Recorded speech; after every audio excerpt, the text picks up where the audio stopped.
வணக்கம். இன்றைக்கு நம்மிடையே இணைந்திருப்பவர் பத்திரிகையாளரும், அரசியல் விமர்சகரும் மற்றும் நன்மதிப்பு கொண்ட திரு ஜெகதீஸ்வரன் அவர்கள். சார் வணக்கம். வணக்கம். எப்படி இருக்கீங்க சார்? நல்லா இருக்கு. சார் சார் தாவேக்காவோட சிறப்பு பொதுக்குழு கூட்டம் ஒரு 2 நாட்களுக்கு முன்னாடி நடந்து முடிஞ்சிருக்கு. இந்த தாவேக்காவோட சிறப்பு பொதுக்குழு கூட்டத்தை எப்படி பார்க்குறீங்க? சார், இந்த சிறப்பு பொதுக்குழு கூட்டத்திற்கான நோக்கம் என்ன அப்படின்னு கேட்டீங்கன்னா, ஒரு கனத்த மௌனம். அவங்களே சொல்லியிருந்தாங்க, ஒரு ஆழ்நீள் அடர்த்தியான மௌனத்தோடு நாங்கள் இருக்கின்றோம் அப்படின்னு சொன்னாங்க. விஜய் அவர்கள் கரூர் சம்பவத்திற்கு பிறகு அவர் என்ன பேசப் போகின்றார், அவர் எப்ப வெளியே வரப்போறார் அப்படிங்கிற பல கேள்விகள் இருந்தது. கட்சி இணையத்தில் எழுதும் பொழுது கட்சி அடுத்த கட்டத்தை நோக்கி நகர்கிறது, வேகம் எடுக்க போகிறது, டிவிகே 2.0 அப்படின்லாம் நிறைய எழுதிட்டு இருந்தாங்க. பெரிய பெரிய விஷயங்கள் நடக்க போகுது அடுத்தடுத்த கட்டத்தை அப்படின்னு சொல்லிட்டு இருந்தாங்க. எல்லாருக்குமான எதிர்பார்ப்பு என்னன்னு கேட்டீங்கன்னா, விஜய் மறுபடியும் களத்திற்கு வரப்போகின்றாரா, அட்லீஸ்ட் அந்த சனிக்கிழமை தோறும் அரசியல் செஞ்சுட்டு இருந்த அந்த விஷயத்துக்கு வருவாரா மாட்டாரா, என்ன நிலைப்பாடோட இருக்காரு. நிறைய கூட்டணி குறித்து எல்லா கட்சிகளும் பேசிட்டே இருக்கிறாங்க, தாவேக்கா தவிர்த்து எல்லா கட்சிகளும் பேசிட்டே இருக்காங்க. விஜய் மௌனமாகவே இருக்கார். அப்ப ஒருவேளை என்டிஏக்கு போறாருன்னு சொல்றாங்க, அதிமுகக்கு போறாருன்னு சொல்றாங்க, பல கூட்டணி கட்சிகள் இல்ல தனிச்சு போறான்னு சொல்றாங்க. அதற்கெல்லாம் என்ன விடையாக இருக்க போகின்றது அப்படின்ட்டு பல கேள்விகளுக்கு விடையாக இது இருக்கணும் அப்படிங்கறதா அதோட நோக்கமாக இருக்கும்னு நினைக்கிறேன். மெயினா மௌனத்தை அவங்களே சொன்ன மாதிரி மௌனத்தை கலைக்க வேண்டிய ஒரு தேவையும் ஒரு தருணமும் வந்துவிட்டது அப்படிங்கறதா ஒரு பிரதானமான அஜெண்டாவா இருக்கும் நான் பார்க்கின்றேன். அந்த கூட்டத்துக்கு சொல்லுங்க சார். சொல்லுங்க. சாரி சார், சொல்லுங்க சார். அந்த கூட்டத்திலையும் கிட்டத்தட்ட கரூர் சம்பவத்திற்கு பிறகு எல்லாருடைய பேச்சுமே கேட்க முடிந்தது. ஆதவர்ஜனால எவ்வளவு இன்னும் சொல்லப்போனா ரொம்ப தடித்த வார்த்தைகள்லாம் பயன்படுத்தினார். ஒரு அரசியல் மேடையில் அந்த மாதிரி பேசிருக்கலாமாங்கிற விவாதங்கள்லாம் நிறைய இருக்கு. விஜய் அவர்கள் மறுபடியும் நான் எந்த இடத்துல விட்டேனோ அதே இடத்துல நான் தொடர்கிறேன். திமுகவுடைய எதிர்ப்புங்கிறதா என்னோட பிரதானமான நோக்கம். இன்னும் சொல்லப்போனா அந்த கரூர் சம்பவம் குறித்து பேசும்பொழுதும் திமுகவை எவ்வளவு தூரம் அட்டாக் பண்ண முடியுமோ அட்டாக் பண்ணாரு. பாஜகவையும் தேவைப்பட்ட இடத்துல அட்டாக் பண்ணாரு. ஸோ முழுக்க முழுக்க நான் திமுக எதிர்ப்பு மனங்களில் தான் இருக்கேன் அப்படிங்கிறதும், இந்த தீர்மானங்கள் மூலியமாக தமிழக வெற்றிக் கழகம் இன்றுமே கூட்டணிக்கு செல்வதற்கு தயாராக இல்லை, தாங்கள் தனிச்சுதான் போக போகின்றோம், நாங்கள் தனிச்சுதான் இருப்போம் அப்படிங்கிறத மறுபடியும் எஸ்டாப்ளிஷ் பண்ணிருக்கிற மாதிரியான விஷயங்கள் எனக்கு தெரியுது அதுல இருந்து. Right sir. இப்போ நீங்க சொன்னீங்க நிறைய இடங்கள்ல மௌனங்கள் கலைக்கப்பட வேண்டிய விஷயங்கள் இருந்துச்சு அப்படிங்கிற மாதிரி சொன்னீங்க. அவர் தெளிவா இப்போ ஒரு விஷயங்களை சொல்லியிருக்காரு, எனக்கும் டிஎம்கேக்கும் தான் போட்டி அப்படிங்கிற மறுபடியும் தெளிவுபடுத்திட்டார். அவர் எந்த விஷயத்துல கடைசியா கரூர் சம்பவத்துக்கு முன்னாடி எந்த இடத்துல நின்னாரோ அதே இடத்துல இருந்துதான் அந்த பயணத்தை அவர் தொடங்கி இருக்கிறார். அப்படிதான் நம்ம பார்க்க முடியுது. அவர் மேல இருந்த பல்வேறு குற்றச்சாட்டுகள், அந்த 30 நாளா அவர் வரல, மாமல்லபுரத்துல வச்சு பார்த்தாங்க அப்படிங்கிற மாதிரியான விஷயம், பல்வேறு குற்றச்சாட்டுகளுக்கு அவர் பல்வேறு விளக்கம் கொடுத்திருக்காரு. ஆனா பட் அவர் எந்த இடத்துலயுமே அவர் ஸ்டாண்ட் அவர் விட்டு கொடுக்கல. அவர் அதே ஸ்டாண்ட்ல நான் நிக்கிறேங்கிறத தெளிவுபடுத்திட்டாரு. சோ இது எந்த இடத்துல மௌனம் களைய வேண்டிய அவசியம் இருக்குன்னு நீங்க நினைக்கிறீங்க? சார், மௌனம் களைய வேண்டிய அவசியம் எங்கன்னு கேட்டீங்கன்னா, கரூர் சம்பவத்திற்கு பிறகு நீங்க இப்படி பாருங்களேன், விஜய் அவர்கள் ஒருவேளை அந்த தருணத்தில் அதே இடத்தில் நின்று இருந்தாங்கன்னா, அந்த மருத்துவமனைக்கு போய் அந்த மக்களோட எப்படி மற்ற அரசியல் கட்சிகள் வந்தாங்களோ அதே மாதிரி நின்று இருந்தாரு. இல்ல அட்லீஸ்ட் குறைந்தபட்சம் அந்த பத்திரிகையாளர்கள்ட்ட திரும்பி ஒரு பேட்டி கொடுத்து, என்ன வேணாலும் இன்னைக்கு அரசியல்ல பேசுற மாதிரி திமுக சதி செஞ்சனே கூட சொல்லட்டுமே, ஏதாவது ஒரு அரசியலான வார்த்தைகள், நான் திருச்சியில போயிட்டா நான் திருச்சியில தான் இருக்கேன், இங்க இருந்து யாரும் துரத்த முடியாது போன்ற விஷயங்கள், வீடியோ ஏதோ ஒண்ணு போட்டிருந்தாருன்னா இன்னைக்கு நினைத்து பார்க்க முடியாத அளவிற்கு ஒரு உயரத்திற்கு சென்றிருப்பார். என்னுடைய கருத்து அதுதான். நீங்க நல்ல ஒரு ஆப்பர்ச்சுனிட்டி இருந்துச்சுன்னா, நீங்க அந்த சம்பவத்துக்கு பிறகு ஒரு 3 நாட்கள் பார்த்திருக்கலாம். பொதுமக்கள், அதாவது பாதிக்கப்பட்ட தரப்புல யாருமே விஜய் குற்றம் சொல்லவே இல்லை. இன்னும் சொல்ல போனா அவங்க கவர்மெண்டே குற்றம் சொல்ல. ஒரு அம்மா அன்னைக்கு நைட்டு பேசின அம்மா சொன்னாங்கன்னா, செந்தில் பாலாஜி தான் காரணம்னு அவங்க சொன்னாங்க. விஜய் அண்ணா காரணம் இல்லைன்னு சொன்னாங்க. அதற்கு பிறகு நடந்த பேட்டிகள் மக்கள்கிட்ட பேசும்பொழுது, விஜய் இதற்கு காரணம் இல்லைங்க, தமிழ்நாடு அரசும் காரணம் இல்லைங்க, நாங்க ஒரு பெரிய விபத்துல சிக்கிட்டோம், ஒரு பெரும் துயரம் இது அப்படிங்கிற மாதிரி தான் கடந்து போறாங்க அப்படின்னு பார்க்கும் பொழுது, இதை தமிழக வெற்றிக் கழகம் சரியாக உள்வாங்கவில்லை. அவங்க கிட்டத்தட்ட ஒரு பேனிக் மோடுக்கு போயிட்டாங்க. நீங்க விஜய் சரி போயிட்டாரு, அடுத்த கட்டத்துல இருந்தவங்க இன்னைக்கு தமிழக வெற்றிக் கழகத்துடைய நிர்வாகிகளாக இருக்கக்கூடியவர் சிடிஆர் நிர்மல்குமார், ஆதவர்ஜுனா, நாங்க எங்க ஓடி போனோம், நாங்க எங்க ஓடி போனீங்க, ஓடிதான் போனீங்க. நீங்க எங்க போனீங்க? அப்போ நீங்க தலைமறைவா தான் இருந்தீங்க. தலைமறைவா இல்லைன்னா நீங்க வெளியே ஊடகத்தை சந்திச்சிருக்கலாம், நீங்க மெயின் ஸ்ட்ரீம் மீடியாட்ட போய் பேசியிருக்கலாம், நீங்க விவாதங்களை கலந்துட்டு வந்திருக்கலாம், அட்லீஸ்ட் நீங்க நேரடியாக கடந்து வர முடியாது. இத்தனை வாய்ப்பு உங்களுக்கு இருந்தது. எழுதி எவ்வளவோ சொல்லிருக்கலாம், மக்கள்கிட்ட கொண்டு போய் சேர்த்திருக்கலாம், ட்விட்டர் வாயிலாக. நீங்க அட்லீஸ்ட் நான் சொல்றது இணையத்துல கூட நீங்க செய்யல, நீங்க யாருக்கும் செய்ய தயாராகவே இல்லை. ஒரு பெரிய பேனிக் மோடுக்கு போயிட்டீங்க. நீங்க யாருமே அவங்களை ரீச் அவுட் பண்ண முடியல. மீடியா ரீச் அவுட் பண்ண ட்ரை பண்றாங்க, மீடியாக்கு பதில் சொல்ல மாட்டேங்கிறீங்க, மக்களுக்கு பதில் சொல்ல மாட்டேங்கிறீங்க. மாவட்ட செயலர்கள் என்ன பண்றது தெரியாம கையை பசிட்டு நிக்கிறாங்க. ஒரு மௌன அஞ்சலி செலுத்தல. நீங்க அந்த பக்கம் ஆயுத பூஜை கொண்டாடிட்டு இருக்கீங்க. வெவ்வேறு ஊர்களில் உங்க ஆட்கள் ஆயுத பூஜை கொண்டாடிட்டு இருக்காங்க. நிறைய விமர்சனங்கள் ஒரு பக்கம் வந்துட்டே இருக்கு. தமிழக வெற்றிக் கழகத்தோட ரியாக்ஷன் ஒட்டுமொத்தமாக அது டாப் டு பாட்டம் ரியாக்ஷன் ரொம்ப ரொம்ப மோசமாக இருந்தது. அது ஒரு வேக வேகமாக ஒரு ஜென்சி புரட்சி வெடிக்க போது ட்வீட் எல்லாம் பண்ண. இந்த ட்வீட்டை கூட இன்னைக்கு நான் என்ன ஆயுதங்களை இறக்கி நான் புரட்சியா பண்ணிட்டேன் அப்படின்னாரு. அவ்வளவு தைரியமா பேசுவார். அந்த ட்வீட்டை ஏன் தூக்கிட்டு ஓடினாருன்னு தெரியல, டெலிட் பண்ணி ஓடினாருன்னு தெரியல. அந்த கேள்விதான் நம்மளும் கேட்க வேண்டியது அவசியம் இருக்கிறது. அதே மாதிரி சீட்டர்கள் மாதிரி எல்லாருமே இன்னைக்கு பேட்டி கொடுக்கும்போது சொல்றாங்க, நாங்க எங்க தலைமறை வாழ, நாங்க தலைமறை வாழ. தலைமறைவுங்கிறது அவங்க அர்த்தம் சரியா புரியலன்னு நினைக்கிறேன். நீங்க வந்து ஒரு எந்த ஒரு அரசியல் கட்சி தலைவையும் இல்ல அரசியல் கட்சி தலைமையும் ஒரு வீட்டுக்குள்ள இருந்து பேசாம இருந்தாலும் அது தலைமறைவு தான். அரசியல் கட்சிகள்னா 24/7 இயங்கிட்டே இருக்கணும். நைட்டு 1 மணிக்கு ஒருத்தர் கால் பண்ணி ஐயா எனக்கு பிரச்சனை இருக்கு ஓடி வாங்கினாலும் அட்லீஸ்ட் போன்ல பதில் சொல்லி வெளியே வரணும், அடுத்த நாள் காலையில வெளியே வரணும். அதுதான் அரசியல் கட்சி. தமிழ்நாட்டில் இயங்கக்கூடிய ரொம்ப குட்டி லெட்டர் பேட் அரசியல் கட்சியில இருந்து பெரிய அரசியல் கட்சிக்கு இதான் செஞ்சுட்டு இருக்காங்க. நான் வீட்டுக்குள்ளே பதுங்கிட்டு இருப்பேன், போன் யாரும் எடுக்க முடியாது, என்ன யாரும் ரீச் அவுட் பண்ண முடியாது, அது பேர் தலைமறைவு தான். அது அவருக்கு இன்னும் புரியலன்னு நினைக்கிறேன். அந்த கட்சி வந்து பயன்படுத்தக்கூடிய அத்தனை தருணங்களையும் பயன்படுத்தாமல் நாங்கள் ஒரு கனத்த மௌனத்தோட இருக்கோம், அந்த மக்கள் கஷ்டத்தை நாங்கள் கஷ்டத்தை பகிர்ந்துக்கிறோம். நீ பகிர்ந்துக்கிறதுக்கான எந்த செயல்பாடும் இங்க இல்ல. ஆயுத பூஜை கொண்டாடுறோம், தீபாவளி கொண்டாடுறோம் சொன்னாலும் தீபாவளி போஸ்ட் அடிக்கிறோம், எல்லா விஷயங்களும் பண்ணிட்டு நீங்க வெற்று வார்த்தைகளாக பேசும்பொழுது மக்கள் அதை எப்படி எடுத்துக்கொள்வார்கள் அப்படிங்கிற ஒரு கேள்வி எனக்கு நிச்சயமாக இருக்கிறது. சார் நீங்க சொல்றீங்க இந்த தலைமறைவா இருந்தாங்க அப்படிங்கிற ஒரு குற்றச்சாட்டை சொல்றீங்க. பொதுவா எல்லாருமே சொல்லக்கூடிய ஒரு குற்றச்சாட்டா பார்க்கப்படுது. இந்த தலைமறைவுங்கிற வார்த்தை எங்க கொண்டு வரப்படுது சார்? தலைமறைவுங்கிற ஒரு வார்த்தை தேடப்படும் குற்றவாளியா இருந்தா போலீஸ் சைட்ல இருந்து சொல்லக்கூடிய ஒரு வார்த்தை. ஒரு அரசியல்வாதி இன்னொரு அரசியல்வாதியை பார்த்து தலைமறைவா இருக்காங்க அப்படின்னு சொன்னா இன்றைக்கு நடக்கக்கூடிய ஆட்சியில பல்வேறு குற்றச்சாட்டுகள் போயிட்டு இருக்கு, நம்ம பார்த்துட்டு இருக்கோம். அப்படி பார்க்கும்போது சில நாட்கள் வந்து தவிர்க்கப்படக்கூடிய விஷயங்கள துணை முதல்வர் அவர்கள் இருந்திருக்காங்க, வந்து சில அமைச்சர்களை தவிர்க்க முடியாத அளவுக்கு பார்க்க முடியாத சூழல் இருந்திருக்கும் போது அவங்க தலைமறைவா இருந்தாங்க நம்ம சொல்லிடலாமா? சொல்லலாம் சார், என்ன தப்பு? ஏன்னா இந்த தலைமறைவுங்கிறது ஒரு காவல்துறை பயன்படுத்த வேண்டிய வார்த்தையை இன்றைக்கு எல்லாருமே பயன்படுத்த நிலைமைக்கு போயிடுச்சு. இப்ப அவங்க வந்து தலைமறைவுங்கிற கான்செப்ட்ல நம்ம சொல்றது குற்றச்சாட்டு இல்லையா? நம்ம சொல்றது என்னன்னா அவங்க யாரும் மீடியா முன்னாடி வரல, மீடியா முன்னாடி வந்து பேசலங்கிறது சொல்றோம். ஆனா தலைமறைவுங்கிற சொல்ல வேண்டிய அவசியம் இதுல எங்க தென்படுது நினைக்கிறீங்க சார்? ஒண்ணு என்னன்னா சார், இப்போ புஷி ஆனந்த் மேல வழக்கு பாயுது, அவர் ஏட்டுவா இருக்காரு, மதியழகன் ஏவனா இருக்க, மதியழகன் சிறைக்கு போயிடுறாரு, அவருக்கு உதவுனா பவுன்ராஜும் சிறைக்கு போறாரு, வேறு சில ட்விட்டர்ல எல்லாம் தப்பான பதிவுகள் போட்டாங்கன்னு அவங்கள கைது செய்யப்படுறாங்க. ஏட்டுவான புஷி ஆனந்தும் ஏ3 நிர்மல் சிட்டி நிர்மல்குமாரும் தேடப்படுகிறார்கள் அப்படின்ட்டு காவல்துறையிலுமே சொல்றாங்க. ஏன்னா அவங்க போய் ஜாமீனுக்கு போறாங்க, ஜாமீன் ரத்து செய்யப்படுகிறது. அதற்கு பிறகு அவர்கள் எங்கே போனார்கள்? புஷியானந்த் அவர்கள் எப்பொழுதுமே பரபரப்பாக இருக்கக்கூடிய அரசியல்வாதி, எங்க போனாலும் செய்தியாக மாறும், அது சில நேரம் ட்ரோலாக மாறும், பட் செய்தியிலே இருக்கக்கூடிய ஒரு நபர், அவர் சுற்றி எப்பொழுதும் ஒரு 100 பேர் இருக்கக்கூடிய ஒரு நபர். 15 நாட்களாக புஷி ஆனந்த் என்ற ஒரு பொதுச் செயலாளர், நீங்க தலைமறைவுன்னா மறுபடியும் ஏன் சொல்றேன்னா அவர் இல்லாமல் போன காரணத்தினால் பனையூர் அலுவலகம் கூட திறக்கப்படவில்லை. நம்பர் 1. சார், பனையூர் அலுவலகம் தான் பிசிக்கலா திறக்கலாங்க, ஓகே விட்டுருங்க. எந்த விதமான வாட்ஸ்அப் குரூப்பும் இயங்கவில்லை. புஷி ஆனந்த் இருக்கின்ற எந்த வாட்ஸ்அப் குரூப்பும் இயங்கல. மாவட்ட செயலர்கள் சில பேர் நான் பேசுறேன், என்னங்க நடக்குது, நீங்க எல்லாம் போலாமே, என்ன பண்ணலாம் கேட்கும்போது, சார் எனக்கு என்ன பண்ண எங்களுக்கு உண்மையிலே தெரியலங்க, இது வரைக்கும் எங்களுக்கு எந்த இன்ஸ்ட்ரக்ஷன்னாலும் புஷி ஆனந்த் தான் சொல்லுவாரு. இப்ப நீங்க மௌனாஞ்சலி கூட்டம் நடத்தலாமா வேண்டாமா எங்களுக்கு தெரியல, நாங்க அடுத்ததா செயல்பாடு செய்யலாமா வேண்டாமா எங்களுக்கு தெரியல, நாங்க போய் புஷி ஆனந்த் எங்க இருக்காரு போய் பார்க்கலாமா வேண்டாமா எங்களுக்கு தெரியல, தலைவர்கிட்ட போலாமா வேண்டாமா எங்களுக்கு தெரியல. ஏன்னா எல்லாமே அவர் சொல்லக்கூடிய விஷயங்களை தான் நாங்கள் செய்து கொண்டிருக்கின்றோம், அவரை நாங்களே தேடிட்டு இருக்கோம் அப்படின்னு தான் உங்க ஸ்டேட்மெண்ட் சொல்றீங்க. ஆனா எங்களுக்கு தெரியும் எங்க இருக்காருன்னு தெரியும், பட் நாங்களே தேடிட்டு இருக்கோம். நீங்க அடுத்த நிலையில இருக்கக்கூடிய ராஜ்மோகனோ இல்ல வந்து கொள்கை பரப்பு துணை செயலாளர்கள், செய்தி தொடர்பாளர்கள், இவர்கள் எல்லாம் எங்கே போனார்கள் அப்படிங்கிறதா கேள்வியாக இருக்கிறது. இது நீங்க அந்த தலைமுறைங்கிற வார்த்தை நெரேட்டிவா திமுகவை செட் பண்ணாங்கன்னு வச்சுக்கோங்களேன், அதை ஒரு அரசியல் கட்சியாக உடைத்திருக்க வேண்டிய வேலை உங்களுடைய வேலை நான் பார்க்கின்றேன். ஏன் மக்களுக்கு நீங்களே சொல்றீங்க, மக்கள் வந்து எங்க மேல கோபமே படல, மக்கள் வந்து யாருமே எங்களை தப்பா எடுத்துக்கல. அப்ப என்ன பிரச்சனை, என்ன சிக்கல் உங்களுக்கு வெளியே வரல, என்ன சிக்கல்? விஜய் ஒரு வீடியோ போட்டார், 3 நாட்கள் கழிச்சு ஒரு வீடியோ போட்டார், அந்த வீடியோலையும் அரசியல் தான் பேசுறாரு அவரு, மக்கள்கிட்ட சிறு வருத்தம் தெரிவிக்கல. ஏன் இது ரொம்ப தீவிரமாக இந்த வார்த்தை வந்து கேட்டீங்கன்னா, நீங்க நான் இந்த தரப்புல கூட ஒத்துக்கிறேன், நீங்க வந்து அரசு மேல பெரிய தவறு இருக்கு, அரசு போலீஸ் கொடுக்கல, எதிர்கட்சிகள் சொல்ற அந்த வார்த்தையில் கூட நான் வந்து சரி ஒரு பட்சத்துக்கு ஏத்துக்கிறேன். விஜய் இன்னைக்கு வரைக்கும் தனக்கு ஒரு பொறுப்புணர்வு இருக்கு, தமிழக வெற்றி கழகம் தங்களுக்கு ஒரு பொறுப்புணர்வு இருக்குங்கிறத எடுக்கிறாங்களா இல்லையா, அதுதான் கேள்வி. சார் இந்த இடத்துல குறுக்கீடு நினைக்கணும். விஜய் அவர்களுக்கு அந்த பொறுப்புணர்வு இருந்ததுனாலதான் சார் அவர் வந்து ஒரு வீடியோவோ எதுவோ வந்து அட்டாக் பண்ணி அரசாங்கத்து மீது அட்டாக் பண்ணல. ஏன்னா அவருக்கு இருக்கிற தொண்டர்கள் எல்லாமே வந்து அரசியல் மயப்படுத்த முடியாத தொண்டர்கள். இப்ப நம்ம அது குற்றச்சாட்டா வச்சிருக்கவங்க கான்செப்ட் தாண்டி அது உண்மையும் கூட நம்ம நிதர்சனமா பாக்குறோம். ஒருவேளை அவர் வந்து அரசாங்கத்தை சுட்டி காமிக்கிற மாதிரி ஏதோ ஒரு வீடியோவோ ஒரு விஷயமோ இதை எதிர்த்து, அதாவது இன்னைக்கு அவர் மேல குற்றச்சாட்டு சொல்லப்படுற குற்றச்சாட்டுக்கு எதிர்வினையா அவர் ஆற்றுற மாதிரி போனா அது வன்முறை வெடிக்க வாய்ப்பு இருக்கலாம் இல்லையா? இல்லை சார், அவர் கிட்டத்தட்ட அந்த 3 நாள் கழிச்சு போட்ட வீடியோ அதானே சொன்னாரு. முதலமைச்சர் ஸ்டாலின் சார் ரிவெஞ்ச் எடுக்கிறான்னு என் மேல ரிவெஞ்ச் எடுங்க, ஆட்கள் மேல ரிவெஞ்ச் எடுக்காதீங்கன்னு என்ன சார், இதோட என்ன வேணும் சார்? ரிவெஞ்ச் எடுக்க அந்த வேலை தான் செய்யறாரு, அவர் தூண்டி விடுற வேலை தான் செஞ்சாரு விஜய். ஆதவர்ஜன் என்ன பண்ணாரு, ஜென்சி புரட்சி வெடிக்கும், நேபாள் கூட ஆதோ அர்ஜுனா பாயிண்ட் நம்ம ஒரு பக்கம் வைப்போம் சார். நான் சொல்றது விஜய் அவர்களை பொறுத்த வரைக்கும் விஜய் அவர்கள் சொன்னது வார்த்தை என்னன்னா, முதல்வர் அவர்கள் என் மேல எந்த ஆக்ஷன் எடுங்க, மத்தவங்களை பாதிக்காத அளவு பாத்துக்கோங்க. சார் ஒரு தலைவரா இருந்து இதுக்கு முன்னாடி பல தலைவர்கள் நம்முடைய கட்சி சார்பா நம்ம தேசிய கட்சியாக இருந்துட்டு மாநில கட்சியில பல்வேறு இந்த மாதிரி குற்றச்சாட்டுகளை சொல்லியிருக்காங்க. அது இல்லைன்னு மறுக்க முடியாது. எமர்ஜென்சி காலத்துல கூட பல்வேறு தலைவர்கள் இந்த மாதிரி குற்றச்சாட்டு சொல்லியிருக்காங்க. உங்களுக்கு பிரச்சனைனா என்கிட்ட வைங்கன்னு சொல்லியிருக்காரு. அவர் ஓகே.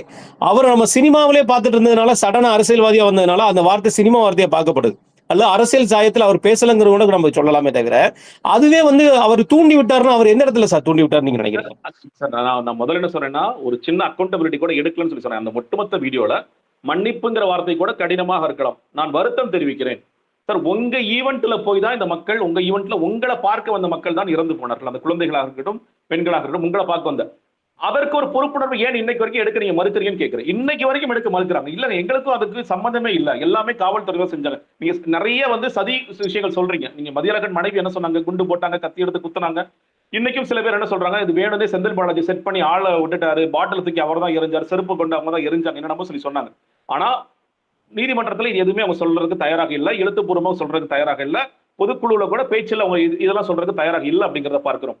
இன்னொரு பக்கம் என்ன பண்றீங்க, கரூர் பாதிக்கப்பட்ட மக்களை நீங்கள் அழைத்து அவங்க காலில் விழுகிறீங்கன்னு செய்தி வருது. கண்ணீர் வடிச்சிங்க 8 பேர் நாங்க உள்ள போன கண்ணீர் வடிக்கிறாரு, கதறி கதறி அழுதாரு. ஓகே, நான் ஒத்துக்கிறேன், உண்மையிலே ஒத்துக்கிறேன். ஓகே, செஞ்சிருப்பாரு.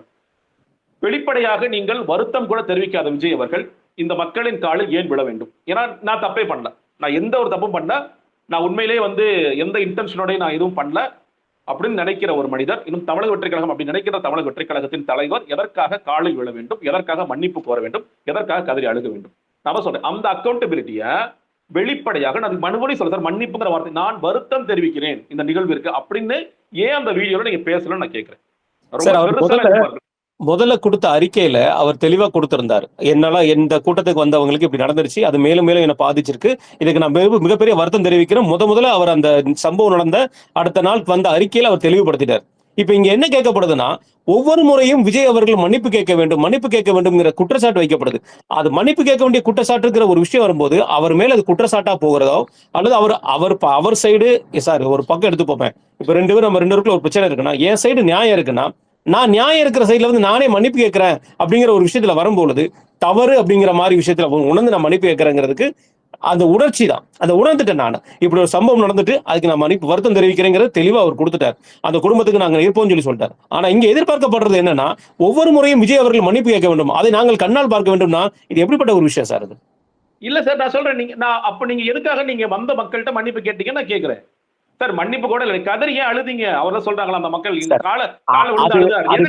அது மீடியால பரப்பப்பட்ட விஷயம் சார். இப்போ ஆதாரம் இல்லை நம்ம சார். நான் இல்ல நான் சொல்றேன், அப்ப நீங்க பாதிக்கப்பட்ட மக்களை கொச்சப்படுத்துறீங்க நான் சொல்லுவேன். இல்ல, யாரும் நீங்க பாதிக்கப்பட்ட மக்களை கொச்சப்படுத்தல சார். பாதிக்கப்பட்ட மக்களை அவங்க பேசுற உண்மை கூட நம்ம எடுக்க மாட்டோம்.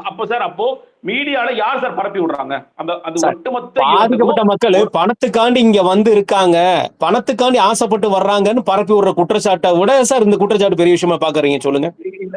இல்ல சார், அப்போ அதான் சொல்றேன். அப்போ நான் என்ன கேட்கிறேன், அந்த மக்கள் தான் 2 பேர் பேசினாங்க. ஒரு அம்மா என்ன சொன்னாங்க, நாங்க உள்ள போனோம், 8 பேர் உள்ள போனோம், அழுதாரு, எங்க காலில் விழுந்து மன்னிப்பு கேட்டாரு, நான் நினைச்சிருந்தா அவரை அடிச்சிருக்கலாம் அப்படின்னு விஷயத்தையும் அவங்க அந்த வார்த்தையும் சேர்த்து விடுறாங்க. நான் என்ன சொல்றேன், இந்த 2 ஈவெண்ட்ல நான் புரிஞ்சுக்கிறது, விஜய் தன்னை ஒரு குற்றவாளியாக உணர்கிறார். ஆமா, நம்ம இது ஒரு காரணம்ங்கிற உணர்ந்துட்டோம். நம்ம அந்த குற்ற உணர்ச்சியில தான் நம்ம அழுகிறோம், நம்ம மன்னிப்பு கேட்கிறோம்.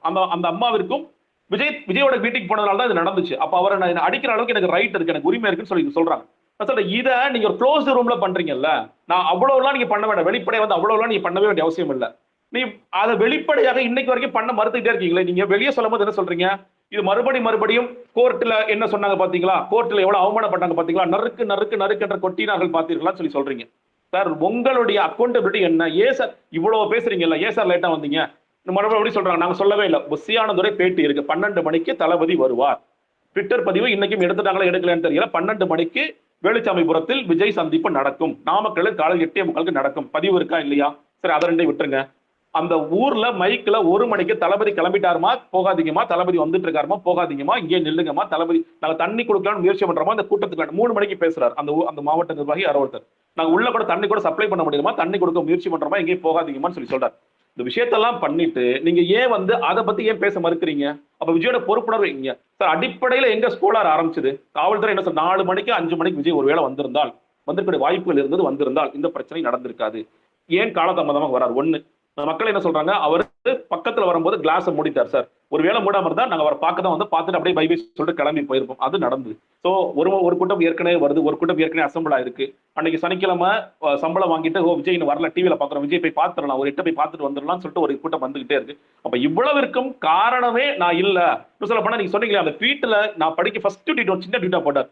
இந்த ட்வீட் உண்மையிலே படிக்கும் போது சவுத் ஆப்பிரிக்கால ஏதோ பிரச்சனை நடந்திருக்கு பொழுது விஜய் அதுக்கு ஆழ்ந்து இரங்கல் தெரிவிக்கிறார் போல தான் எனக்கு இருந்துச்சு. உங்க கூட்டத்துல வந்து உங்களை பார்க்க வந்து இறந்து போன மக்களுக்கு நான் ஆழ்ந்த இரங்கலை தெரிவித்துக் கொள்கின்றேன். அதற்கு பிறகு காயப்பட்டவர்கள் விரைவில் குணமடைய வேண்டும் சார். உங்க ஈவெண்ட் வந்தவங்க சார், அவங்க நாளே வருக ட்வீட் ஒன்று போட்டார், 6 ஒரு ட்வீட் போட்டார். அதுக்கு மட்டும் கொஞ்சம் டீடைல் ட்வீட் போட்டாரு. அதனால் கூடியவர்கள் கரூர் மக்களை சந்திக்க வருகிறேன்னு சொல்லி விஷயத்த சொன்னார். அதனால தான் சொல்றேன் சார், மன்னிப்பு மறுபடியும் கேட்கறதுக்கு ஒரே ஒரு காரணம், விஜய் மட்டுமல்ல, விஜய் ஒட்டுமொத்த கட்சியினரும் நீங்க ஒரு மீடியாவுக்கு முன்னாடியோ இல்ல வந்து பொதுமக்கள் முன்னாடியோ வருத்தம் கூட தெரிவிக்க நீங்கள் தயாராக இல்லை. ஆனா க்ளோஸ் ரூம்ல வேற விஷயம் அப்படியே உள்டாவா ஒண்ணு பண்ணிட்டு இருக்கீங்க. அதுதான் இங்க சிக்கலாக இருக்கு நான் சொல்றேன். அதையே வெளிப்படையாக நீங்கள் செய்ய தயங்குகிறீர்கள் அப்படிங்கிற கேள்விதான் வருது.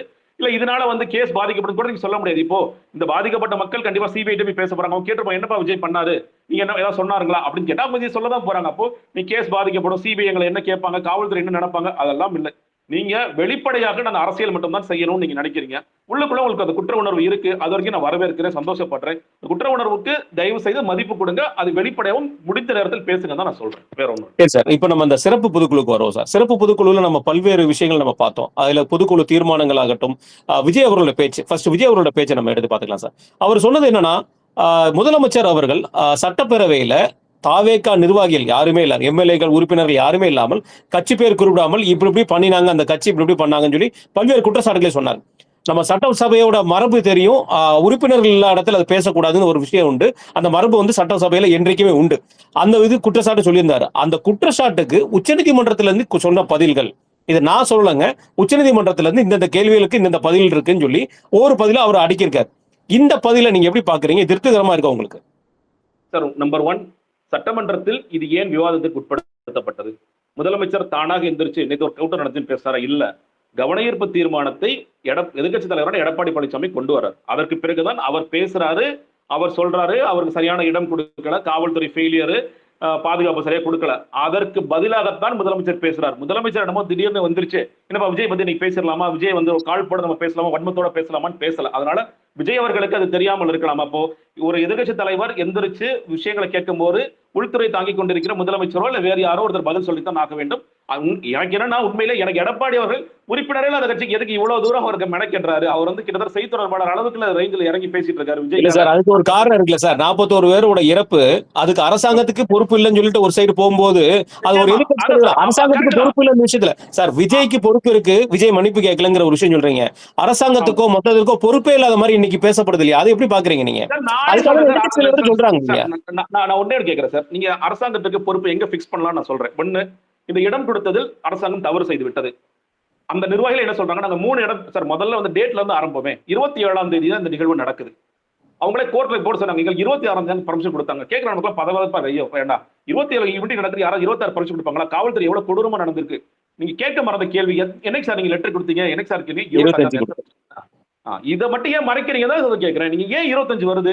எங்களுக்கு 30 விழா நடந்த பிறகு எங்களுக்கு அழைப்பு வருது. மாவட்ட செயலர்கள் இந்தியன் எக்ஸ்பிரஸ்ல ரிப்போர்ட் ஆயிருக்கு. மாவட்ட செயலர் சொல்றாரு 30 விழா நடந்த பிறகு எங்களுக்கு ஒரு அழைப்பு வருது. இந்த அழைப்பில் நாம் பிளான மாத்துறோம், வட சென்னைக்கு நம்ம போகலாம், இந்த வாரம் நம்ம 27ஆம் தேதி பிளான மாத்தி கரூர் நாமக்கல் வரோம், என்ன செஞ்சிடலாமா?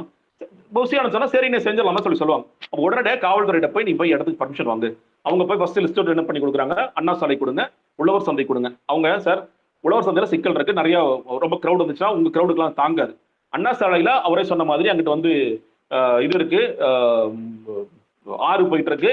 சோ அதனால நீங்க பிரச்சனை ஆயிடும், அதுல ஏதாவது விழுந்துட்டாங்கன்னா சிக்கல் ஆயிடும். அதனால 2 நாட்களுக்கு முன்னாடி அதிமுக எடப்பாடி பழனிசாமி அவர்கள் கூட்டம் போட்டிருக்காரு. அப்ப வேலுச்சாமிபுரத்தை நாங்க கொடுக்குறோம், நீங்க சம்மதமா? ஓகே சார் சம்மதம்.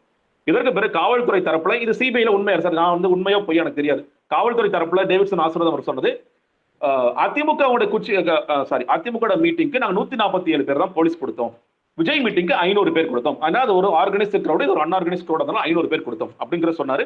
அது உண்மையா பொய்யா, காவலர்கள் இருந்தார்களா இல்லையா, வீடியோல பார்க்கும் பொழுது எத்தனையோ காவலர்கள் எத்தனை உயிர்களை காப்பாற்றியது, ஆம்புலன்ஸ்ல ஏற்றி விட்டதெல்லாம் தெரியும். பட் ஸ்டில் எடப்பாடி சொல்றாரு, டிவியில பார்க்கும்போது 500 பேர் தெரியல அப்படின்னு மறுபடியும் அவர் தூத்துக்குடி துப்பாக்கி சூடு மாதிரி சொல்றாரு. பட் ஆனா சிபிஐ அதை கண்டுபிடிக்கணும், உண்மையில 500 பேர் இருந்தாங்களா இல்லையா. சோ இந்த இடத்துல அது காவலர்கள் பாயிண்ட் சிபிஐ கண்டுபிடிக்கணும். இடம்ங்கிற பாயிண்ட்ல என்ன பொறுத்த வரைக்கும் எடப்பாடி சார் அதிமுகங்கிற ஒரு பெரிய கட்சி, ஊருக்குள்ள எது பெரிய இடம்னு நிச்சயமா அவர்களுக்கு தெரியும். நீங்க மற்ற குட்டி கட்சிகள் கூட தெரியாம வச்சுக்கோங்களேன். அதிமுக பிரதானமான எதிர்கட்சி, பலமுறை இந்த தமிழகத்தை ஆண்ட கட்சிக்கு கரூரில் எந்த இடத்தை வாங்க வேண்டும் என்று தெரியும். அவங்களுக்கு கொடுத்த இடத்தை தான் தமிழ் வெற்றி கழகத்தும் கொடுக்குறாங்கன்னா, எனக்கு என்ன பொறுத்த வரைக்கும் நான் என்னோட பாயிண்ட் தான் சொல்றேன், இடத்தில் சிக்கல் இல்லை. காவல்துறை குறைபாடு இருந்ததுங்கிறத நீங்க சிபிஐ கண்டுபிடிக்கணும்னு சொல்லி சொல்றேன். இதற்கு பிறகு கூட்டம் அதிகமாயிடுச்சு. காவல்துறைக்கு இந்த ஆப்ஷன் என்ன?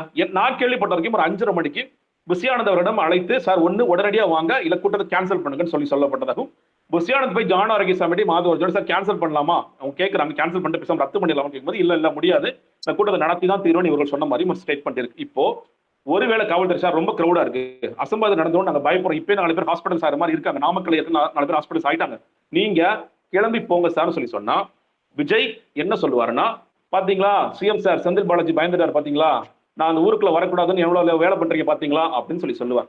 அப்போ இந்த இடத்தில் ஒரு அரசாங்கமாக திமுக யோசிக்க வேண்டுமா அல்லது அரசியல் கட்சியாக திமுக யோசிக்க வேண்டுமா அப்படிங்கிற ஒரு சிக்கல் இருக்கு நான் பார்க்கிற வரைக்கும். சார் இது ஒரே விஷயத்தை நான் குறிக்கிறதுக்கு மன்னிக்கணும். அதாவது சார் இது என்னன்னா, அரசாங்கத்துக்காகவோ ஒரு அரசியல் கட்சிக்காகவோ காவல்துறை வந்து இதற்கு முன்பு இன்றைக்குமே செயல்பட்டதை நம்ம பார்த்ததில்லை.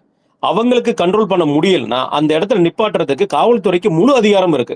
அதை வந்து முதல்ல அரசாங்கத்துக்கு பதில் சொல்ல வேண்டியது, இந்த இடத்த ஆபத்து நடக்காம நான் காப்பாத்திட்டேன் தான். உங்க கட்சிக்கு நான் கெட்ட பேர் வாங்கி கொடுத்துட்டேன் அப்படின்னு சொல்றது வந்து ஒரு காவல்துறையோட வேலை கண்டிப்பா கிடையாது சார். மக்களை வந்து எந்த இடர்பாடு இல்லாம காப்பாத்துறது தான் காவல்துறையோட வேலையா இருக்குமே தவிர, அப்போ ஒரு காவல்துறை அரசாங்கம் இயக்குகிறதா ஒரு குற்றச்சாட்டு வருது இல்லையா நீங்க சொல்றபடி பார்த்தா? சார் அரசாங்கம், ஆமா சார், இப்ப அரசாங்கம் வந்து இன்ஸ்ட்ரக்ஷன் கொடுப்பாங்கல்ல, நீங்க வந்து இப்போ சார் கூட்டத்தை நாங்க ரத்து பண்ணலாம்னு இருக்கோம்னா நிச்சயமாக நீங்க அவங்க கேட்பாங்க, அரசாங்கத்துல கேட்பாங்க, நீங்க உயரதிகாரிகிட்ட கேட்பாங்க, சார் நடத்தலாமா வேண்டாமாங்க கேட்பாங்க. அப்போ அவங்க எப்படி இது வந்து இதை வச்சு ஒருத்தர் அரசியல் பண்ணுவாரு, இதை வச்சு ஒரு பெரிய அரசியலை எப்படி மாத்துறதுங்கிற விஷயத்த பண்ணுவார். அப்ப அந்த இடம் தான் காவல்துறை வந்து என்ன பொறுத்த வரைக்கும் ஓகே நம்ம இது பண்ணா இது ஒரு அரசியல் பண்ணுவாரு, நாளைக்கு போய் செந்தில் பாலாஜி பயந்துட்டாரு, முதலமைச்சர் பயந்துட்டாரு, ஒரு ட்வீட் போடுவாரு, ஒரு வீடியோ போடுவாரு, நான் அடுத்த வாரம் வர்றேன்பாரு, இந்த மாதிரி விஷயங்கள் பண்ணுவாரு அப்படிங்கிற இடத்துல தான். சோ அந்த ஒரு இடம் தான் காவல்துறை சரி ஓகே பண்ணிட்டு போங்க சார். இன்னொன்னு, நீங்க திருச்சியில இருந்து ஆரம்பிச்சு ஒவ்வொரு இதுலயும் அவங்களுக்கான நெறிமுறைகளா ஒரு 21 நெறிமுறைகள் 19 நெறிமுறைகள் போட்டுட்டே இருக்காங்க. ஏதாவது ஒரு இன்ஸ்ட்ரக்ஷனாவது இது வரைக்கும் விஜயோ தமிழகத்திலோ ஃபாலோ பண்ணிருக்காங்களா? சார் ரோட் ஷோ போகாதீங்க, நான் ரோட் ஷோ போவேன் சார், உங்க வண்டியை தொடர்ந்து வண்டிகள் 4 வண்டி 5 வண்டி தாண்டி வரக்கூடாது, நான் அப்படிதான் வர வைப்பேன் சார், மேல வந்து அந்த இடத்துல மட்டும் ஏறுங்க, மற்ற இடங்கள்ல ஏறாதீங்க, நான் ஏறதான் செய்வேன், உங்களுடைய தொண்டர்களை கட்டுப்படுத்தி வைங்க, அவங்க வந்து கொஞ்சம் மரம்லாம் ஏறாம பார்த்து டிரான்ஸ்ஃபார்மர் ஏறாம பார்த்துக்கோங்க, அதை பத்தி நான் பெருசா எடுத்துக்க மாட்டேன், நான் வந்து பெருசா இன்ஸ்ட்ரக்ட் பண்ணி ரொம்ப ஸ்ட்ராங்காவோ ஒரு அறிக்கையை கொடுப்பேன், ஆனா ஸ்ட்ராங்கா இன்ஸ்ட்ரக்ட் பண்றதுக்கு நான் ரெடியா இல்லை. அப்போ எந்த இடத்துலயும் எதையுமே ஃபாலோ பண்ணாத விஜயை நம்ம ஒண்ணுமே சொல்ல மாட்டோம், விட்டுருவோம். ஆனா காவல்துறைகளை அடிச்சு விரட்ட வேண்டியதானே அப்படின்னு நம்ம சொன்னா அது எப்படி சரியாகும் நான் கேட்கிறேன். அப்படி பண்ணிருந்தா இந்த விஷயத்துல மட்டும் ஒரு சின்ன இது சார் திருத்தம். ஆக்சுவலா என்னன்னா, நீங்க சொல்றதெல்லாம் சரி சார். முன்னாடி வந்து கலைஞர் அவர்களுடைய பேச்சை கேட்கறதுக்கு எந்த மாதிரியான விஷயங்கள்லாம் பார்த்திருப்போம், நம்ம அந்த கூட்டத்தை பார்த்திருப்போம். நிக்க முடியாம எது மேலாம் ஏறின்னு பார்த்த வரலாறு உண்டு. இன்றைக்கு அப்படி ஒரு தலைவர் இல்லை. ஆனா இன்னைக்கு அவங்க விஜயோட தொண்டர்கள் வந்து அப்படி விஜயை பார்க்கறாங்க. என்னோட தலைவர் வந்து சார் அவர் நடிகரா பார்க்கலாம், தலைவரா பார்க்கலாம், அது அவரவருடைய விருப்பம் சார். நான் மரத்து மேல ஏறின்னு பார்க்க கூடாதுங்கிற சட்டத்தை அவன்கிட்ட போய் நம்ம திணிக்க முடியாது. அவன் பண்றது தவறுங்கிறது அவனுக்கு என்றைக்கு தெரியுங்கிறது சொல்ல முடியாது. ஆனா அப்படி பார்த்தா கலைஞர் அவர்களுடைய பேச்சை கவனிக்கிறதுக்கு அன்றைய காலகட்டத்தில் எப்படிலாம் இருந்தாங்கன்னு நம்ம பார்த்திருக்கோம். நீங்க பார்த்திருப்பீங்க, கண்டிப்பா உங்களுக்கும் தெரிஞ்சிருக்கு, கேள்விப்பட்டிருப்பீங்க. எந்த இடத்துலயுமே சார் இன்றைக்கு அப்படி ஒரு தலைவர் கிடையாது. அப்படி ஒரு கூட்டத்தை எல்லாமே வர வைக்கப்பட வேண்டிய கூட்டங்கள் தான், காசு கொடுத்து வர வைக்க கூட்டம். இவருக்கு அப்படி இல்லை, இவரை நாடி தேடி வர்றாங்க. அதான் அந்த மக்களை நம்ம மீண்டும் கொச்சைப்படுத்துறது எந்த வகையில நியாயம் சொல்ல முடியும் சார்? ஒரே விஷயம் சார், நீங்க வந்து மரத்தில் ஏறதை பத்தி பேசியதால இந்த விஷயத்தை நான் பதிவு பண்றேன். ஒரு வீடியோ வந்தது, அதில் வந்து ஒருத்தர் சொன்னது, இந்த ஒரு வீட்டில் 2 வயது குழந்தையும் 4 வயது குழந்தையும் இறந்து போனது. அந்த 2 குழந்தையும் எப்படி தெரியுமா இறந்து போனது? மரக்கிளையின் கிளை உடைந்து அவங்களோட குடல்ல போய் குத்தி குடல் எல்லாம் வெளியே வந்து அது இறந்து போனார்கள். நான் இதை வந்து நம்ம நியாயப்படுத்துறோமா நான் கேட்கிறேன். இது மரத்துல அதான் சார் நான் சொல்றேன். அதான் ஏன்னா நம்ம மரத்துல ஏறோம்னு சொல்றோம் இல்லையா, அந்த மரத்துல அவன் ஏறி அந்த மரம் உடஞ்சதெல்லாம் நம்ம பார்த்திருப்போம். 2 நாள் கழிச்சு எவ்வளவு கலைபரமா இருந்ததுன்னு பார்த்திருப்போம். இந்த மரம்னு நிறைய பேர் வந்து, அதாவது விஜய்க்கு ஆதரவா போனவர்களும் சரி, விஜய்க்கு எதிராக இருப்பவரும் சரி, அவங்க போய் இந்த மரத்துல தான் நிறைய பேர் விழுந்து இறந்தாங்க, விழுந்து குத்துச்சு அப்படின்னு சொல்லிட்டு. அப்போ நீங்க டிரான்ஸ்ஃபார்மர்ல ஏறுறாங்க. இப்ப டிரான்ஸ்ஃபார்மர்ல ஏறி விஜயோட தொண்டருக்கே அசம்பாவிதம் ஏற்பட்டாலும் முதலமைச்சர் தான் அது காரணம், ஏன்னா கரண்ட போட்டு விட்டாங்கன்னு சொல்ல போறாங்க. அப்போ நாங்க ஒரு அளவுக்கு நெறிமுறைகளை கொடுத்து இதை பண்றோம். அன்னைக்கு கூட ஈபில என்ன சொன்னாங்க, அவங்க கரண்ட் ஆஃப் பண்ண சொன்னாங்க, நாங்க ஆஃப் பண்ணல. எப்பெல்லாம் அந்த பசங்க டிரான்ஸ்ஃபார்மர்ல இறக்கி விட்டுட்டு அதுக்கு பிறகு நாங்க கரண்ட் போட்டோம் சொல்லி சொன்னாங்க. அப்போ இந்த மாதிரி ஒரு அதீதமாக நீங்கள் செய்யும் பொழுது உங்களை தடுக்க, அதான் சொன்னீங்க சார், தடுத்தாலும் நம்ம என்ன சொல்றோம், ஏன் தடுத்தோம்னு கேட்கிறோம், தடுக்காம விட்டா ஏன் தடுக்காம விட்டோம்னு கேட்கிறோம். அப்போ ஒரு அரசாங்கம் எப்படி செயல்படுவதுங்கிறது விஜயோடைய இதை பொறுத்தவரைக்கும் பெரிய குழப்பமாகத்தான் இருக்கும் யாருக்குமே. கண்டிப்பா சார். அவர் உச்சநீதிமன்றம் குடுத்திருக்கிற விஷயங்கள வச்சு பல்வேறு கேள்விகள பதில்களாவே இவ்வளவு நாள் வரைக்கும் 30 நாட்கள், 35 நாட்களுக்கு மேல அவர் ஏன் வெளிய வரல அப்படிங்கிற ஒரு விஷயத்துக்கும், அவர் இந்த மாரியான ஜட்ஜ்மென்ட்லாம் வந்திருக்கு அப்படிங்கிற மாரி பல்வேறு பதில்கள் அவர் சொல்லியிருந்தார். அத பத்தி பேசியிருந்தோம். அடுத்து ஆதவ அர்ஜுனா மேட்டர்ல வருவோம் சார். ஆதவ அர்ஜுனா அவருடைய பேச்ச எப்படி பார்க்குறீங்க? கிட்டத்தட்ட ஒரு 45 நிமிடம் அவர் தான் அதிக நேரம் பேசினாரு. நமக்கு தெரியும். அந்த பேச்ச எப்படி பார்க்குறீங்க? சார் ரொம்ப ரொம்ப மோசமான தரம் தாழ்ந்த பேச்சு. அவரே சொல்றாரு ஒரு இடத்துல, நான் ஒருமையில் பேசுவதை எங்கள் தலைவர் விரும்ப மாட்டார்ன்னு சொல்லி சொல்றாரு. அப்புறம் வந்து ஒருமையில பேசுறாரு. நீங்க ரவுடி ரவுடி பையன்னு அமைச்சரை விழிச்சு பேசுறாரு. அதற்கு பிறகு நான் 6 மாசம் தான் தாங்க மாட்டீங்க, எங்க ரவுடித்தனத்தை காமிக்குவோன்னு சொல்லி பேசுறாரு. அதெல்லாம் பெரிய ரொம்ப தவறு. ரொம்ப ரொம்ப கன்ஃபியூஸ்ட் ஸ்டேட்ல இருக்காரோ அப்படிங்கிறது, இல்ல வேணும்னே விஜயை இழுத்து விட்டு அடி வாங்க வைக்கிறதுக்கான வேலைகளை பார்க்கிறாராங்கிறது தெரியல. சார் ஒன்னு எப்படி, அதாவது சார் இந்த கட்சியில இருந்தது வரைக்கும் சொல்றேன், நீங்க வந்து எப்பொழுதுமே ஜான் ஆரோக்கியசாமி சொல்றது கேட்டீங்கன்னா, எந்த ஒரு கூட்டமாக இருந்தாலும், அது மாநாடாக இருந்தாலும் சரி, விஜய்ங்கிற ஃபேக்டர் தான் வெளியே தெரியணுமே தவிர மற்ற யாரும் வெளியே தெரியக்கூடாதுன்னு ரொம்ப கவனமா இருப்பார். பட் ஆதவ அர்ஜுனா ஒவ்வொரு மீட்டிங்ல என்ன பண்றாருன்னு கேட்டீங்கன்னா, அவர் வந்து அவர் தனியா ஸ்கிரிப்ட் கொண்டு வந்து கொடுக்குறாரு. ஜான் பல நேரங்கள் அதுக்கு வேண்டாம் வேண்டாம்னு சொல்லி சொல்லுவாரு. சில நேரங்கள்ல அது பஞ்சாயத்தெல்லாம் அது விஜய் வரைக்கும் பஞ்சாயத்து போகும். விஜய் சரி போய் தொலைறாரு, ஏதோ பண்ணிட்டு போறாரு, விடுங்க, நான் என்னோட ஸ்கிரிப்டை மட்டும் நான் பாத்துக்கிறேன்னு விட்டுருவார். இப்ப கொஞ்ச நாளா என்ன ஆகுனா, இந்த கூட்டம் எல்லாம் சேர்ந்து புஷியானந்த காலி பண்றதுக்கு வேலை செய்யும் பொழுது ஜான் ஆரோக்கியசாமி ஆதவ அர்ஜுனா ஒன்னா பயணிக்கிறாங்க. அப்ப அந்த நேரத்துல ஆதவ அர்ஜுனா அதை பயன்படுத்திக்கிட்டு, நான் என்னோட வெர்ஷனை பேசுறேன், என்னோட வெர்ஷன் புதுசா பேசுறேன்னு சொல்லி சொல்றாரு. அதான் நீங்க அவர் பேசுனதுல நான் வந்து ஆயுதங்களை இறக்கி நான் ஏதோ பெரிய புரட்சி பண்ணிட்டேனா அப்படின்னு ஒரு கேள்வி கேட்கிறாரு. நீங்க அதிலே பாருங்க, பீட்டை போட்டு பயந்து ஓடுறாரு.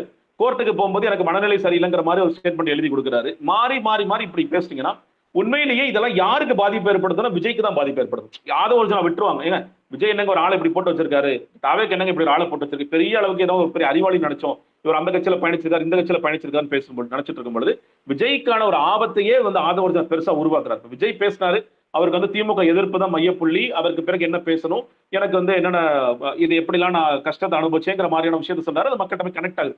ஆதவ அர்ஜுனா பேசுறது எல்லாமே முழுக்க முழுக்க அபத்தமான ஒன்று. அவர் வந்து உண்மை சொல்லப்போனா ஒரு அரசியல் பேச்சுக்கு நாகரிகமற்ற பேச்சு, அரசியல் பேச்சு. அதில் உண்மையிலே கண்டனம் தெரிவித்து கண்டிப்பிச்சு. நான் உண்மையில அதை பார்த்தோன்னு நானே நினைச்சேன்னா, இந்த பெயில வாங்கிட்டு இவர் வந்து ஓடிட்டு இருக்காரு. உண்மையிலேயே காவல்துறை எப்படி A1 A2 A3 வராம இருக்காருங்கிறது தெரியல. அவருக்கு வந்து ஒருவேளை திமுக தொடர்புல இருக்காரா, இல்ல பாஜக தொடர்புல இருக்காரா, எப்படி அவர் தப்பிக்கிறாருங்கிறது தெரியல. அன்னைக்கே ஒழுங்கா திமுக போட்டு அரெஸ்ட் பண்ணிருந்தாங்கன்னா இன்னைக்கு இந்த பேச்செல்லாம் பேசிருக்க மாட்டோம்னா எனக்கு உடனடியாக தோணுன விஷயம். கண்டிப்பா சார். இதை தொடர்ந்து சிடிஆர் அவர்கள் வந்து ஒரு விஷயம் பேசியிருந்தாரு. மற்ற கட்சிகளுக்கெல்லாம் வந்து பூத் ஏஜென்ட்ங்கிறது வந்து நீங்க ஆர்கனைஸ் பண்ணி தான் கூட்டு வரணும். பட் எங்களுக்கு வந்து ஒவ்வொரு பூத்லயும் அவ்வளவு ஏஜென்ட்கள் இருக்காங்க அப்படிங்கிற ஒரு விஷயம் சொல்லியிருந்தாரு. நீங்க கடைசியா கட்சியை விட்டு வெளியே வரும்பொழுது ஒரு கோயம்புத்தூர் உள்ள அந்த மீட்டிங் அட்டன் பண்ணிட்டு தான் வெளியே வந்தீங்கன்னு நினைக்கிறேன். அப்படிதான் என்னோட நினைவுக்கு சரியாங்கிறது தெரியல. அது முடிஞ்சதானே சார்? இல்ல சார், கோயம்புத்தூர் மீட்டிங்ல இல்ல. பட் ஆனா என்ன நடந்ததுங்கிறது தெரியும். சோ பூத் கமிட்டி மீட்டிங் எங்களுக்கு அவ்வளவு தூரம் ஆட்கள் இருக்கிறாங்க அப்படிங்கிற ஒரு விஷயத்தையும் அவர் பேசியிருந்தாரு. சிடிஆர் நிர்மல்குமாரோட பேச்சு வந்து ஓவர் நம்பிக்கையா பாக்குறீங்களா, எப்படி பாக்குறீங்க? சார் ஓவர் நம்பிக்கை தான் சார். ஏன்னா நீங்க நான் ஏற்கனவே நம்ம பேசியிருக்கோம். அந்த மை டிவிக்கு ஒரு ஆப் லான்ச் பண்ணாங்க. ஜூலைல லான்ச் பண்ணாங்க. ஜூலை ஆகஸ்டுக்குள்ள கட்சியில இருக்கிற ஒட்டுமொத்த நிர்வாகிகள் 3 லட்சம் பேரும் இணைந்து விடுவார்கள்னு புஷியானது அவர்கள் ஒரு டேட்டா சொன்னார். அந்த டேட்டால பாத்தீங்கன்னா டாப் டு பாட்டம் போஸ்ட் மேல இருக்கிற தலைவர்ல இருந்து ஆரம்பிச்சு மாவட்ட செயலர்கள் எத்தனை பேர், ஒன்றியம் எத்தனை பேர், இன்னொரு பொறுப்பு எல்லாம் போடல, அதெல்லாம் நம்ம தள்ளி வச்சிருவோம். அதுல கடைசி அவர் சொன்னது 68,000 பூத் ஏஜென்ட்ஸ் அப்படின்னு சொல்லி சொன்னார். சார் உங்களுக்கும் எனக்கு தெரியும், தமிழ்நாட்டு மொத்தம் 68,000 பூத்ஸ் இருக்கு. புஷியானதோட கணக்குப்படி ஒரு பூத்துக்கு ஒரு ஆள். உங்களுக்கு தெரியும் திமுக எத்தனை பேர் வச்சிருக்காங்க ஒரு பூத்துக்கு? 10 பேர். 10 பேர். அதிமுக எத்தனை வச்சிருக்காங்க? 10 பேர். இன்னைக்கு திமுக என்ன பண்றாங்க, BLA 1 பத்தாது, BLA 2 ஒரு கான்செப்டை உருவாக்கு 2க்கு போயிடுங்கிறாங்க. அதிமுக சார் நமக்கு பூத் ஏஜென்ட்ஸ்ல கொஞ்சம் இளைஞர்கள் கம்மியா இருக்காங்க சார், இளைஞர்கள் நம்ம கவரணும், அப்ப நிறைய வந்து 30 வயசு கீழே இருக்க ஆளை எடு, அவங்க அந்த மாதிரி ஒரு அஜெண்டால போறாங்க. இருக்கின்ற சின்ன சின்ன கட்சிகள் கூட பூத் ஏஜென்ட்ஸ் எப்படி வலுப்படுத்தணுங்கிற வேலைகளை பார்த்துட்டு இருக்காங்க. ஆனா நீங்க 68,000 பேர் கொடுத்தாங்க இல்லையா, இந்த 68,000 பூத் இந்த ஏஜென்சி எடுத்துக்கிட்டு வாய்ஸ் ஆஃப் காமெண்ட்டை விஜய் கொடுத்தார். இதெல்லாம் வந்து பாருங்க. வாய்ஸ் ஆஃப் காமெண்ட்ஸ் போன் பண்றாங்க சார்.